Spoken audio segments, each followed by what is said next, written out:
Welcome in, everybody. That was a fun one. West Virginia winning one on the road in Ames, in Hilton, 72-69, sweeping the season series away from Iowa State. And it was a much needed win for West Virginia. They fell short on Saturday against Kansas. And with this win, don't know if you can quite punch the NCAA tournament ticket just yet, but gotta like where they sit as of right now, heading into that final regular season game against Kansas State. So before we dive into the analysis on this one, let's jump right into the numbers.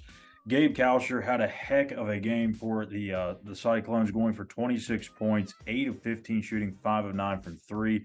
Joe Toussaint was big there in the second half, 19 points, was perfect from the free throw line. And Eric Stevenson leading the team in scoring with 23 points, 4 of 10 from 3. And I'd be remiss to not mention Emmett Matthews, the job that he did toward the end of that game, securing a couple of big rebounds, a couple of buckets, some free throws, 2 blocks. Absolutely put his heart out there on the floor tonight, helping West Virginia to get this win.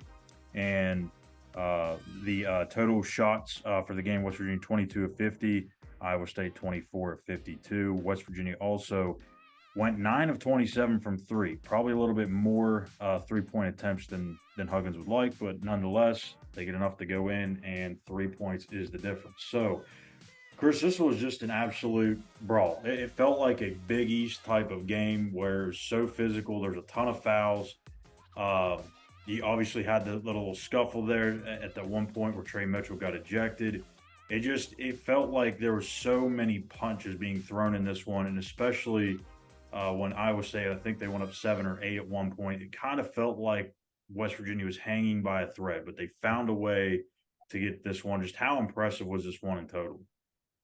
It was huge, and it was definitely one of the weirder games. I mean, you had 3 5-point possessions in this game. Iowa State got 2, and West Virginia got, after that little brouhaha there, got the ball back after they missed their 2 free throws. West Virginia does, and how many times has West Virginia missed opportunities early in the year, throughout the year, really?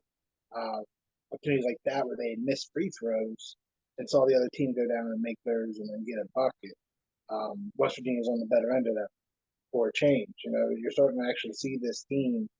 This is the third straight game that they're doing all the little things that you need to do to stay in, not only stay in games, but win games. Along with making shots, of course, that's my favorite quote. But there was just so many. You mentioned Emmett Math. He goes down, he gets that rebound, goes down the floor, gets it done, then follows with a block. I mean, he left it all out there. And that's what you have missed all year. And really, it's just these guys coming together, playing freely. They build a playbook at this point. They figured out what their strengths are, and then now they're just playing ball. And that's what you kind of hope it happened maybe a few weeks earlier than it has. But the last 2 performances, I mean, this team's ready for more. They're doing all the little things, and they're making their shots. They're running offense when they need to settle in. So it was a great performance. I mean, those 2 5-point plays right there at the beginning of the game gives Iowa State the lead. They get all the men in the world. West Virginia goes down there. They did the same thing at Kansas. So right when you think that they're going to get blown out, they go down and hit a shot, and that's just really been the difference. You see a confident team playing for them. Yeah, I mean, and I think a lot of people may overlook the fact of like how hard this turnaround is, especially for a team that's been so inconsistent, has gave games away, like Huggins just said in the post game interview with Tony Caridi. To go from what happened on Saturday in Lawrence, you had a chance to win that game with the ball in your hands, the final shot of the game, and you lose. To come back around with one day of one full day of rest, like that's a tough thing to do, and go and play in arguably the second toughest place in the entire league, and to go get that win, that was huge. And I think really what kind of stood out to me is I didn't even realize James Okonkwo was hurt. He apparently had sprained an ankle, so that's why they went small. Jimmy Bell got in foul trouble. They went to that smaller lineup with Emmett Matthews. They had a couple of 3 or 4 different guards out there at the same time. I guess just what did you take out of how that lineup meshed together, how it worked, and how it may have to continue to work if James and Milwaukee, who is already ruled out ahead of time with a foot injury of himself for Saturday's game against Kansas State. Yeah, it's definitely gonna be interesting how they manage that. We'll have to see how long Wagi's out and really what's up with the concrete. It looked like an ankle.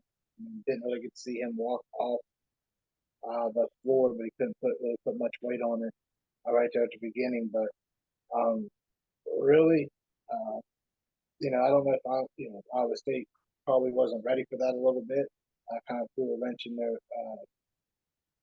game plan. But they really don't have the bigs to take advantage of it.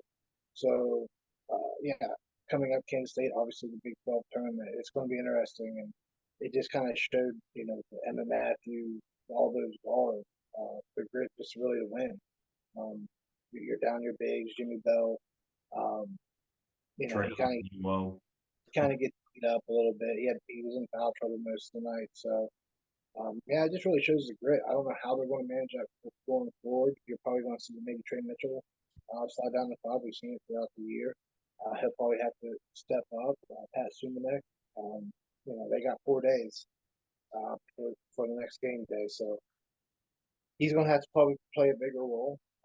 He's progressed throughout the year, but it's not something that you really want to see him play 25, 30 minutes unless he's really playing well. I don't think you can expect that so far early in his career. So I think Jimmy Bell's going to have to play at a little bit better pace yeah, and really just try to stay on the floor a little longer. He's getting some cheapies out there, especially reaching.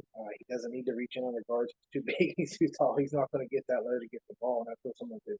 He gets a cheap foul early. It seems like on those screens pulling back. So he just needs to kind of stay out of foul trouble a little bit. He's going to get if he's going to get in foul trouble, let it be underneath the ball, not away from the paint. That seems to where he kind of gets in trouble. But yeah, it's definitely going to be a question mark. I think that's the maybe what hinders this group going forward. But got a Hall of Fame coach. I'm sure he can figure something out. Tough night for Mitchell, obviously. Would like to see him finish that game out because he's gone in spurts as of late where he's put on points. So he went out a lot of time left. So they're definitely going to need him. They're probably going to move him at 5 because of Foul Bell. He's your best scorer close to the basket anyway. yeah. So he needs to be a little bit more posted.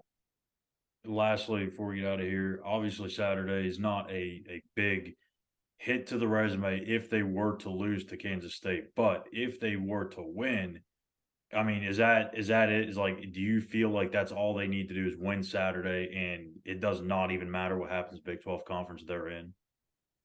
Yeah, they win Saturday. They're in.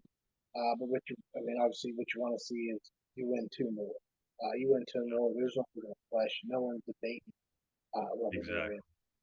Uh, very both of those games very winnable. Should have beat Kansas State early in the year. You would think uh, since that was what first, second Big 12 game of the year was right up there. Maybe was it the first one?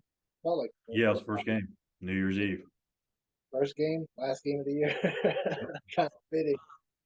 Kind of a good benchmark when you think about it. First Big 12 game to last Big 12 game. And they gave that one away. So going to look a little different for both clubs. I know Kansas State's kind of struggling here, I think, as of late. So definitely a winnable game at home. You played well on the road here the last 2 games. Finish off strong and head in the Big 12 tournament with a lot of confidence. And if you remember Emmett's freshman year, that was He the got year hot. He got real hot. the left what's his name, some Wesley, I forget. 2 players get kicked off the team. Oh, Wesley Harris. Wesley Harris. Yeah. Then you had McCabe. That freshman team came together in the year. Emmett was a part of that group. Had a big game against Texas Tech out there. I think they were a top 10 team. Got a lot of momentum going in for Deuce's freshman year. So That was the team that went to national title, if I'm not mistaken. Texas, yeah, I think so. So Emmett knows what it takes, and you have Eric Stevenson's playing well. Mitchell has played well at late, so it'll be interesting. Should be interesting. Yeah, I mean, when you go back and look at the Big 12 schedule, I mean, obviously West Virginia's had a number of close games, but there's probably a small handful of games that they probably should have won. Like we've mentioned, if they just hit free throws. And if you look at if they had just won those games in particular, you're probably talking about they're sitting 5th in the conference right now. And it's not even a question. They are in the tournament and have a very solid seed, probably maybe a 6th seed or something like that. But this is the bed that they made, so now they got to lie in it, and now they've got to go out and hopefully finish off the season strong on Saturday against Kansas State. So again, tonight they win 72-69 over the Cyclones, taking the season series, and it'll be the final home game in the final game of the regular season on Saturday, 2:00 at the WVU Coliseum. We'll have the WVU or the Mountaineers Now post-game show here with Chris and myself. So make sure to hit that subscribe button on YouTube at Mountaineers Now and give us a follow on Twitter at Mountaineers Now as well. So we'll see you guys Saturday afternoon. Take care.